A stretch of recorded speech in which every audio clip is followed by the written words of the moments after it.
Hi, welcome back. You're watching the SME Forum. I am Alvin Tan, and today we are talking about online jobs, and more specifically, online jobs lifestyle. And to talk about this, we have an expert in this field. They call him the coach. So let's welcome the founder of OnlineJobsLifestyle.com, Genesis Rionico. Okay. Hey. Welcome, Alvin. Hey, Thank you for having me here. Yeah, awesome to have you here. I was doing a little ad lib a while ago, and I revealed some of your secrets, and you don't know those, right? Now, before we go into OnlineJobsLifestyle.com, let's talk about you and a little background about you, personal background, and how you got into this industry. Okay. Well, it's quite a long story if you're going to Okay, ask me, but okay. Well, I came upon this type of career because of the, should we say, the prodding of my ex-girlfriend, now wife, to actually venture out into this type of career. I was a former call center professional, BPO industry, and life is good then. I'm not even taking in calls anymore, so it's really more of a relaxed type of occupation back then. But it seems that the trends are changing, and that's the time when people started to leave the industry because of the other hazards that comes with a job. So I decided to try it out, and I started part-time. After that, eventually, I left the call center industry and hopped into an IT career, which I really loved. But there's this thing in me that seems to be, compelling me to, why not go and do full-time doing this online job career. And after a tough 3-month battle for the decision to really which career to take, I ended up, going full-time in this freelance career. So, and then the rest is history. All right, 3 months of decision making. Yes, that's and you mentioned that the final push was from your wife. Yeah, well, she introduced that, and then the rest is... But what was the final straw which made you say, okay, enough of this enough of this thinking, I'll do it? Well, it's more of a leap of faith, because part of the clincher there is an offer from a church community that I belong to actually lead the group. And in order when you say lead the group, what do you mean? To head the group in our area or the chapter itself. Okay. So, of course, it requires more time from your part. So, from that point on, I said that which one will actually help better. And I ended up, of course, doing the online job because of the flexibility of the time. Oh, okay. Yeah. A while ago, I was talking, I discussed about online jobs. When you say jobs, the connotation is trabajo, but it's essentially an entrepreneurial move. Right? This online jobs career is a form of entrepreneurship. Would you agree? Oh, definitely. I 100% agree on that, because you cannot really thrive in this type of career or industry if you don't really have the business acumen and the professionalism needed to deliver the services. So when you talk about services, what exactly do you do? What type of online career do you have? Well, right now, in terms of the services that I render to my clients, I am currently a project manager handling social media marketing and campaign, aside from some occasional web development projects that I do on the side.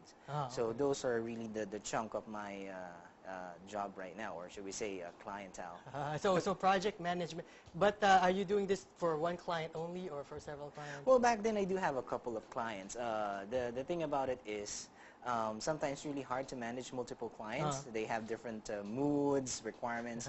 So I ended up looking for a client that has a big potential of growing and getting more clients. So I look for what do we call a local marketer in Canada who also provides services like these. So what I do is I offer my services white label.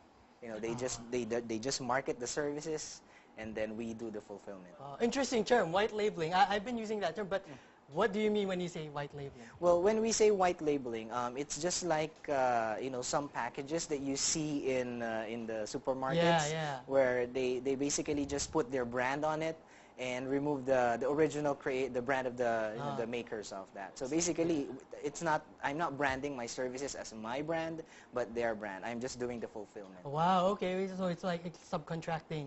It's something to that extent. I guess that's the other term for that. All right, so this is interesting because some people think that everything is made by the maker. I mean, all these brands, they are subcontracted, and even services are subcontracted. Well, right? that's correct. And you don't really know who's doing the services, but the company that's representing it is maybe not doing it. Well, yeah. But they do the marketing and promotions, and they find the clients. And that's correct. Yes, yes. That's correct. And what's awesome about this is your client is based in Canada, like you mentioned, right? Yes, so that's you're earning in dollars. Well, in Canadian dollars. In Canadian yeah. dollars and spending in pesos.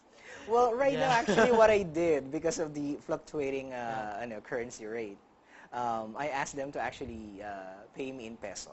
Wow, that's interesting. Why? So they have to convert on their own and...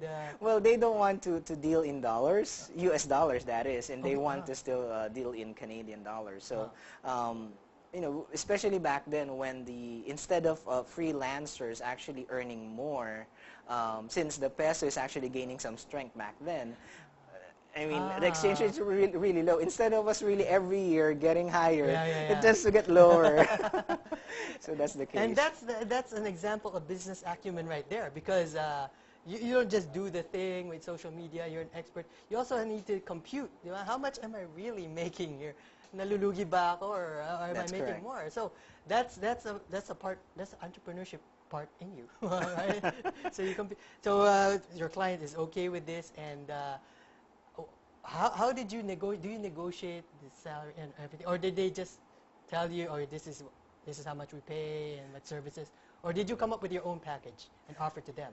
Well, it really varies depending on the client, but one important skill that any professional who would like to venture into this type of career, they need to learn the skill of negotiation. Yeah. Because I mean, as a business owner, I mean the client itself as a business owner will try to get the cheapest possible rate, and you should know how to actually pull it up to a level that you'll be comfortable with. So in my case, of course, I tell them upfront a figure that I'm willing to take, which is definitely way high. Okay. Because I know they will try to pull it down, and that's how it happens. So it's really more of like what you do in Divisoria. in Divisoria, in Green Hills. So that's the case. That's what I usually do. Ah, good, good. So, but did you find this client, or did the client find you? Well, it's actually it's like an online meetup of some sort. That's how I actually found the client. The thing about it is there's this belief that I have that in order for you to get high-paying clients, you must also go into the places that they usually hang out. I mean, it's a standard thing that even in offline marketing. And I decided to actually purchase or enroll into a program that is that is a high-ticket program. And once I'm in, of course, there's supposed to be a networking or a forum part of it. And I tell them, hey, I can do this for all of you if you want. And then that's when that client decided to, talk to me and select a dealing that we can work on. Oh, that's an interesting tactic right there. Huh? I mean, you have to spend. I mean, you have to spend money to. I was able to regain it multiple times. Anyway. That's investment. So you got into that program not because of the program, but because of the people in the program. That's one, of course. It's a win-win because Okay. it's social media. I want to learn, and it just so happened that sometimes you need to be a little bit, you need to do some hustling on this. Yeah, okay, that's the term, hustle, right. So when, let's talk about the university. Okay. But this is not a physical university, Well, but it's called Online Jobs University, is that correct? Yes. In fact, there's been some notion that, are you a physical school where your office and things like that? And I tell them that, hey, it's not a physical office. And instead of, I even told my colleagues that let's not call it just Online Jobs University. Let's add a .com to make it really more of, a formal and, in a way, marketing the website. So. Oh, originally it was just it was a sub-domain of a segment of your online jobs, lifestyle.com. No, actually, it's actually a brand itself. Yeah, it's a brand. Then you bought the domain and. Yes, that's correct. Okay, so okay, clarify. This is not a physical. So it's not a an physical online school. And when did you start this? Well, I started this, I mean, I bought the domain for, if you're going to check it out, I think it's like a year and a half already. Okay, okay. But we officially, or declared, we're officially launching it just last January 16 or something. Of this year, 2014. Of this year. Oh, wow, wow, okay. Quite fresh, quite fresh. Yes, And what made you decide to teach instead of just do? Well, the thing about it is, you know, some people say that, hey, there's not much money teaching. I mean, you can earn a lot by just working. I mean, Yeah. but, you know, my blog, Online Jobs Lifestyle, when I started it way back January 2013, has gained, you know, traction and following. And most of the question there, I try to answer. But at some point, I realized that there are certain things that you can't just really teach by just, you know, answering a chat message or a comment. Yeah, yeah. And that's the point or the deciding moment that I say, I need to come up with a training portal. And it started with a free training to begin with. Oh, wow, it was yeah. free. Yeah, I mean, I started the online jobs career orientation because I believe that there are things that you need to learn prior to getting started, but you don't have to pay. Oh, okay, Because okay. I myself, you know, I had a hard time starting out back then, and what I told myself is that if there's only someone who will be willing to share information without charging, just to get me started, anyway, I'll pay once I started earning. Ah, yes, yes, So that's yes, the yes. case there. So that somehow it turns to be an advocacy on my part to really teach them.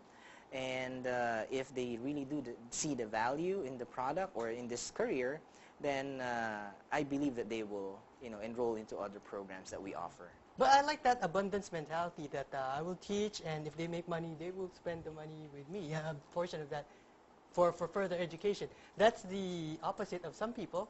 I will not teach you my secrets. No, Yeah. no one in particular, right? I know. But we have some messages here that we've been saving, and there's an anonymous message. This is not. Let me clarify right now. This is not planted or anything. Hi. This is anonymous. My best friend is your student, Genesis. She said you are a good mentor and she's learning a lot from you. Anonymous meaning this is unsolicited. Now I'm really curious about this school, this university of yours. I wonder who this anonymous person is. Can you identify yourself? I mean, behind the scenes. I won't reveal, but I want to know. And we have another question from a loyal viewer here, Chi-Chi. And so, hi, Chi-Chi and Sister Belly. Suki na Suki. I have a day job and an online sideline. I want to quit my day job because I'm getting lots of projects now and I'm earning more than my day job. Do you recommend that I quit my job, or what would you recommend? Well, for me, I mean, if this situation is working for you, what I could really suggest is try to go back to your roots and the reason why you do your job and you do this online career or the online sideline. Because at the end of the day, it's still what makes you happy. And if it's just money that you're, you know, up for, sooner or later, you know, the joy of doing it will fade and it will become a chore. Okay. So I just read recently an article about following your passion. It's not always the best way to actually to leave your job and follow your passion. There are cases where, you know, sometimes what makes your passion really fun is because it takes you out of your job, the monotonous of it. Interesting. Yeah, but once you turn your passion into a job, sometimes, you know, it's quite hard, especially, let's say, if you're a graphic artist. You know, you're earning a lot. You love what you do. You're good at it. But the thing is, sooner or later, once you turn this into a job or a service, that's what will happen. I mean, you don't have creativity every day. So that's what makes it hard. Yeah, you get sick of it, right? Oh, now we're on to our break right now. Okay. I would like to leave a hanging question, so you'll answer this later. Okay. What is the toughest part of your job right now, of your entrepreneurship career right now? We'll answer that later when we come back. Okay.